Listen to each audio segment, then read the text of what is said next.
It is one of the most chilling coincidences in royal history. Two women, separated by nearly 5 centuries. One, a queen who lost her head in 1536. The other, a princess who lost her life in 1997. And yet, their stories, their fates, and even their bloodlines are forever intertwined. Princess Diana and Anne Boleyn, two of the most famous women ever to enter the orbit of the British monarchy. But what if we told you that Diana was in fact a descendant of a very sister of Anne Boleyn, the woman who changed the course of English history? And what if we told you that through Diana, that bloodline is now carried by the future king, Prince William, and the boy who will one day wear the crown, Prince George? This is a story of secrets hidden in family trees, of love and betrayal, of ambition and tragedy, and of how history has a way of circling back in the most extraordinary of ways. Part 2. The Tudor beginning to understand the link between Princess Diana and the Boleyns. We must first return to the 16th century, to the glittering, dangerous court of King Henry VIII. A court where ambition could raise you to the heights of power and destroy you just as quickly. Among the families who rose to prominence in this treacherous world were the Boleyns. They were ambitious, wealthy, and determined to secure their place at the very heart of English power. Anne Boleyn, the younger daughter, would one day become Queen of England, the second wife of Henry VIII, and mother to the future Elizabeth I.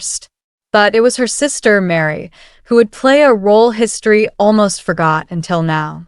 Mary Boleyn was known for her beauty and her affairs. She was, for a time, the mistress of King Henry VIII himself. Scandals surrounded her, whispers filled the court, and many believed that at least one of her children was the king's illegitimate child. Whether or not that rumor was true, what we do know is that Mary's children, the Careys, carried forward a bloodline that would stretch down through the centuries. A bloodline that would one day merge with the Spencers. Mary's daughter, Catherine Carey, became a lady-in-waiting to Queen Elizabeth I, her aunt. She married Sir Francis Knowles, and together they had a large family.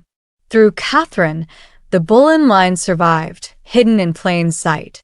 For while Anne Boleyn's only daughter, Elizabeth, left no heirs, Mary's descendants would quietly move through the veins of English nobility until, centuries later, fate brought them back into the royal spotlight.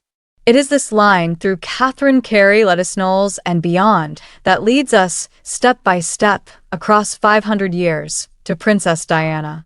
And once you see the path, you will realize how astonishing it truly is that the Boleyns, once disgraced and cast aside, are today bound into the very future of the monarchy itself. But to fully grasp the story, we must follow that bloodline through triumphs, betrayals, marriages, and deaths. And it begins with Catherine Carey's daughter, Knowles, a woman whose own life was no less scandalous than that of her infamous grandmother, Mary Boleyn. Part 3. The Carey and Knowles descent. Catherine Carey, daughter of Mary Boleyn, lived close to power, serving her aunt, Elizabeth I.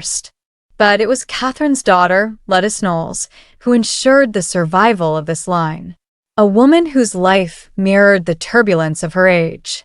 Knowles was known as the famed beauty of Elizabethan England.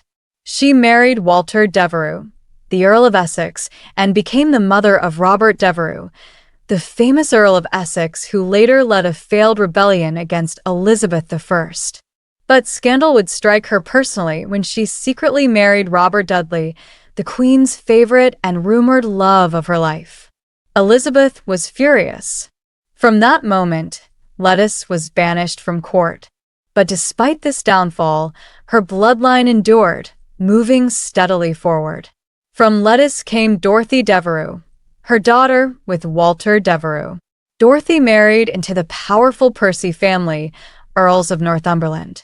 Through this union, the Boleyn blood now mingled with one of the most ancient noble houses of England. Each marriage, Each connection was like a thread weaving the Boleyns deeper into the fabric of the aristocracy. Dorothy Percy, daughter of Dorothy Devereux, carried the line further still, marrying into the Sidney family. And it was their daughter, Dorothy Sidney, who married Henry Spencer, binding the blood of the Boleyns to the Spencers for the very first time. This was a crucial moment. The Spencers, a family of rising influence and wealth, had now absorbed the Boleyn legacy. From here, generation by generation, the line was carried down through the Spencer Earls, until, centuries later, it would give us one of the most beloved figures in modern royal history, Diana, Princess of Wales. But before we arrive at Diana, we must look closely at the Spencers themselves, a dynasty in their own right. For it was their wealth, ambition, and proximity to the crown that positioned Diana to one day meet and marry the future king. Part 4. The Spencer Dynasty. By the 17th century, the Boleyn bloodline had been woven into the very heart of the Spencer family. But who are the Spencers? To understand Diana's destiny, we must understand the dynasty into which she was born. The Spencers first rose to prominence as wealthy sheep farmers in the 16th century, amassing a fortune so vast that they quickly climbed into the ranks of England's landed gentry. By the 17th century, they were no longer mere landowners. They were political power players, with seats in Parliament, military command, and marriages that tied them to England's great noble houses. Their influence grew through Henry Spencer, 1st Earl of Sunderland, who died a royalist hero in the English Civil War.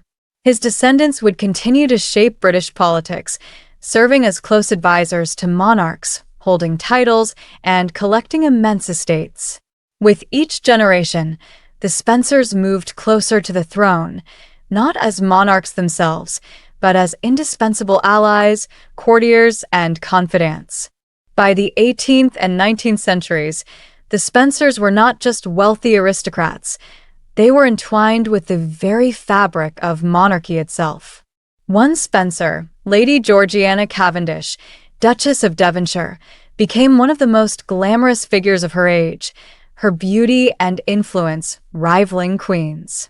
Others married into dukedoms, earldoms, and houses that traced back to the Norman conquest. But the Spencers were not simply passive observers of history. They were power brokers. They funded wars, controlled vast lands, and built alliances that stretched across Europe's nobility. In every century, their name echoed through the corridors of influence. By the 20th century, the family still held its aristocratic stature, but now, the world was changing. The monarchy itself was under pressure to modernize. And into this changing world, Diana Frances Spencer was born. Diana's father, John Spencer, 8th Earl Spencer, and her mother, Frances Roche, raised their family at Althorpe. The house itself seemed to whisper of destiny, corridors lined with portraits of centuries of ancestors, stretching back to that first Boleyn connection. For young Diana, this noble heritage was simply the backdrop of childhood. But history had already set her course. She carried with her the legacy of the Boleyns, the Careys, the Knowles, and the Spencers, all converging in her veins. When Diana stepped into the spotlight as the fiancée of Prince Charles, it was presented as a modern fairy tale. But in truth, it was the continuation of a story 5 centuries in the making. A story written first in the court of Henry VIII, Diana's fate, a modern echo of Tudor tragedy, but just as in Boleyn's story ended in darkness, Diana's too carried a haunting shadow. Both women married into a world that consumed them. Both women were adored by the people, yet left vulnerable within the very monarchy they helped shape. And both women met untimely, tragic deaths that shook the kingdom to its core. In a chilling twist of fate, Diana's life seemed to complete the circle begun by Anne Boleyn. From ambition to tragedy, from promise to loss, both women became martyrs in their own way. and both secured the future of their bloodline through their children. So the question remains, was Diana's destiny truly her own, or was it the echo of a Tudor curse guiding her life from the shadows of history? For nearly 5 centuries, the name Boleyn echoed as a tragic story. A woman destroyed, a dynasty fractured, a bloodline thought to have been extinguished with Anne's fall on the scaffold. But history has a way of writing its final act in silence, and in the shadows of time, destiny was waiting. Because Anne Boleyn's story did not end in 1536. It was only paused. Through her sister Mary's quiet survival, through centuries of hidden branches of her family tree, the line found its way forward. It passed through dukes and earls, through wars and revolutions, through the rise and fall of empires, until it converged with the woman the world came to know as Diana, Princess of Wales. And Diana, unknowingly, would become the key that turned tragedy into triumph. Because through Diana's sons, the Boleyn bloodline returned to the very throne that once condemned it. Prince William, second in line to the throne, carries within him not just the heritage of Windsor, but the long-buried blood of the Tudors. The Boleyn's spirit runs through him. And when he married Catherine Middleton in 2011, under the very gaze of history at Westminster Abbey, the world witnessed more than a royal wedding. It was a full-circle moment, because standing at the altar that day, William was unknowingly fulfilling the destiny of Anne Boleyn. And then came the final act. With the birth of Prince George in 2013, the bloodline Anne Boleyn fought for, bled for, and died for was not only restored, but secured for the future. Think about it.